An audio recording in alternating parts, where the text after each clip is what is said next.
Smith Systems started in 1978 by my parents, and they decided to move here after they were on a motorcycle trip on the way to New York to visit some family. And they went through and said, this is where we want to start the business.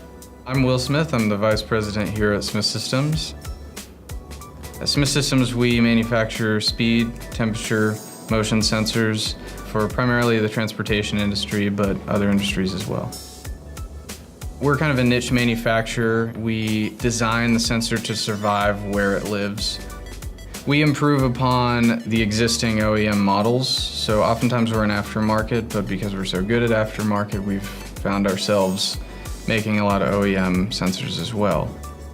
Manufacturing in this industry is exciting really because we get to try out all kinds of new things on our new products. We have over 3,000 models and counting every day. I think we have at any point 50 to 100 projects open. The family environment that we have really brings people together in that it empowers them to bring up new ideas. There's even salespeople that have come up with great engineering ideas and they aren't engineers. What's really more important than the equipment that we use is the people we have.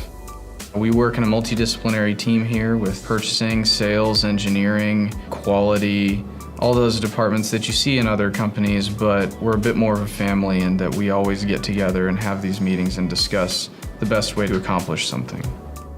I would describe Transylvania County as definitely wild. For someone that rides motorcycles and you have every type of road you might want. You can take your dual sport off in the forestry roads, you can go take your cruiser or whatever kind of bike you have up on the Blue Ridge Parkway and ride for hours and hours with great scenery and cool breeze.